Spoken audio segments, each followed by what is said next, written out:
Salam dan bahagia Bapak Ibu guru hebat dimanapun berada. Adir Katalino, baca rumin kasarungga, besengat Kak Jubata. Betungkat kadat basah, bepegai ke pengatur perkara. Perkenalkan, saya Ibu Veronica Juniariska, calon guru penggerak angkatan 9 dari Kabupaten Sintang, Kalimantan Barat. Pada pertengahan tahun 2015 hingga pertengahan tahun 2022, saya mengawali karir saya sebagai seorang guru honorer di SMP Negeri 1 Kutengau Tengah. Pada pertengahan tahun 2022 hingga sekarang, saya melanjutkan karir saya sebagai seorang ASN P3K di SMP Negeri 10 1 Atap Kutengau Tengah. Selama kurang lebih 9 tahun saya menjadi seorang guru, banyak sekali hal yang telah saya pelajari. Baik itu tentang hidup, tentang keikhlasan, tentang kekuatan, dan tentang rasa syukur. Anak murid adalah salah satu guru terbaik yang pernah ada di dunia pekerjaan saya. Oleh sebab itu, saya selalu berusaha untuk menjadi guru yang dapat memenuhi kebutuhan belajar mereka, melayani mereka dengan sepenuh hati, dan melakukan pembelajaran yang berpihak pada murid. Motivasi saya mengikuti guru penggerak adalah ingin terus mengembangkan diri, lalu berbagi dan berkolaborasi dengan orang-orang yang ada di sekitar, supaya saya, murid, dan juga sekolah dapat senantiasa mengalami perubahan ke arah yang positif. Others means our family. We grow up to be healthy and useful individuals. Perjalanan saya dalam mengikuti pendidikan guru penggerak adalah sesuatu yang sangat luar biasa menarik, mengesankan, dan mengagumkan. Pengalaman yang saya temukan di sini bahkan tidak pernah saya temukan di program pendidikan manapun. Beberapa hal yang menarik yang saya dapat dari perjalanan saya sebagai seorang calon guru penggerak adalah sebagai berikut.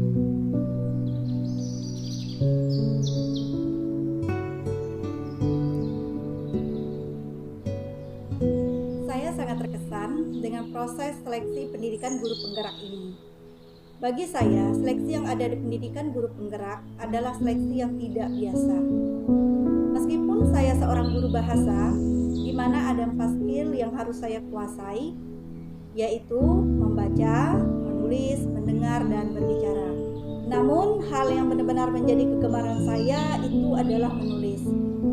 Jadi, ketika saya melaksanakan tes wawancara berhadapan dengan 2 orang penguji, waktu itu saya sangat berusaha keras untuk dapat menenangkan diri, dan supaya saya dapat menjalaninya dengan sebaik mungkin. Dan hal ini sangat berkesan bagi saya. Saya sangat menikmati proses pendidikan guru penggerak itu sendiri. Pendidikan guru penggerak angkatan 9 dimulai pada 16 Agustus tahun 2023. Jadi beberapa hal yang menarik dalam proses pendidikan guru penggerak itu sendiri adalah saat pertemuan dalam ruang tatap maya di ruang kolaborasi bersama dengan fasilitator dan juga teman-teman satu kelompok. Selain besarnya rasa kekeluargaan, saya juga merasa bahwa dalam ruang kolaborasi ini saya betul-betul dilatih dan dibentuk untuk dapat menjadi agen kolaborator yang baik. Bagaimana saya harus menjalin kerjasama dengan orang-orang yang ada di sekitar untuk meningkatkan mutu pendidikan. Hal menarik lainnya dalam pelaksanaan pendidikan guru penggerak adalah pada saat pemahaman elaborasi bersama dengan instruktur dan seluruh teman-teman CGP satu angkatan yang berjumlah 85 orang. Dalam ruang elaborasi ini, saya belajar bagaimana saling bertukar pendapat, menghargai setiap perbedaan gagasan sehingga dapat menjadi sebuah pemahaman yang baik. Berikutnya dalam proses pendidikan guru penggerak adalah kegiatan lokakarya. Kegiatan ini dipandu oleh pengajar praktik. Dalam kegiatan lokakarya, calon guru penggerak dan pengajar praktik dapat bertemu secara tatap muka, dan ini merupakan hal yang sangat menyenangkan. Belajar secara santai namun serius. Kegiatan pendampingan individu juga merupakan kegiatan yang tidak kalah menyenangkan dalam proses pendidikan guru penggerak. Dalam hal ini, pengajar praktik datang ke sekolah untuk mendampingi calon guru penggerak untuk memastikan pemahaman CGP terhadap kompetensi yang ada dalam pendidikan guru penggerak itu sendiri. Kemudian juga melakukan supervisi akademik tentang pembelajaran berdiferensiasi terhadap CGP.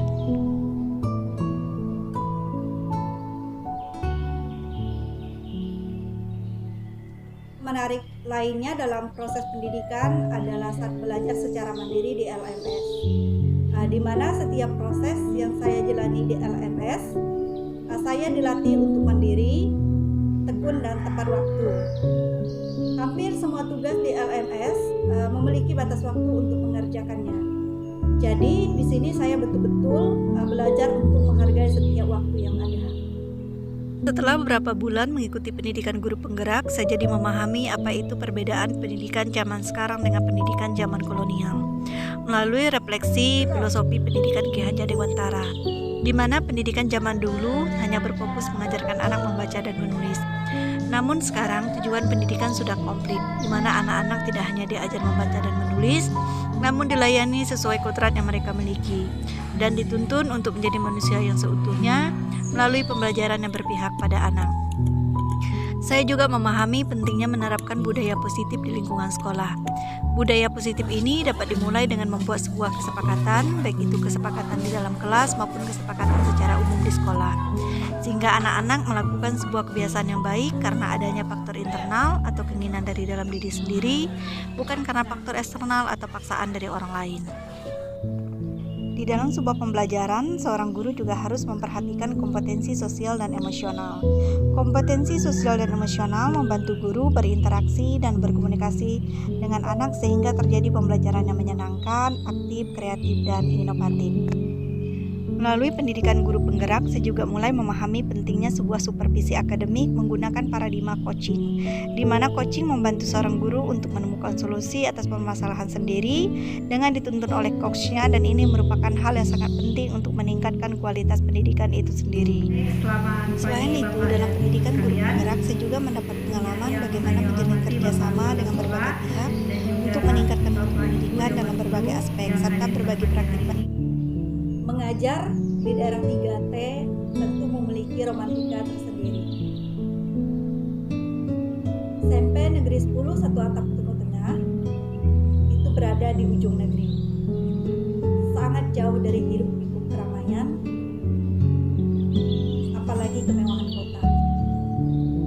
Sebagian besar murid di sini harus melangkahkan kaki, menyusuri hutan yang lebat, sungai, jembatan kayu yang rapuh,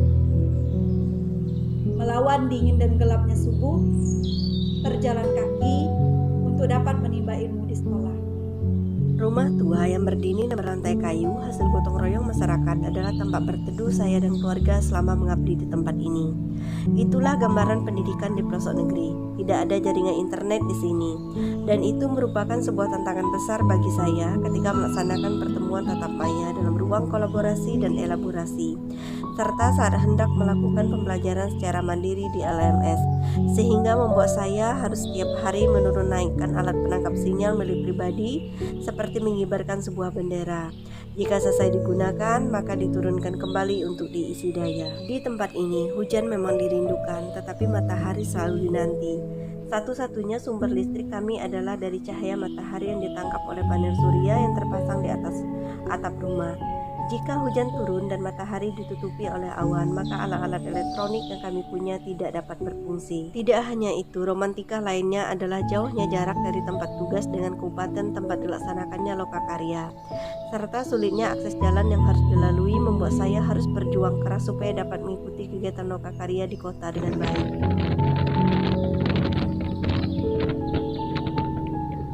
Harapan saya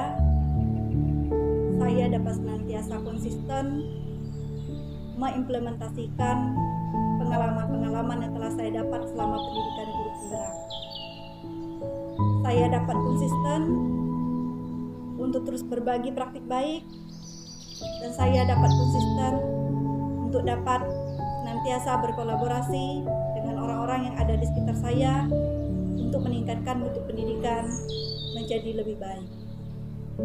Sekian dari saya.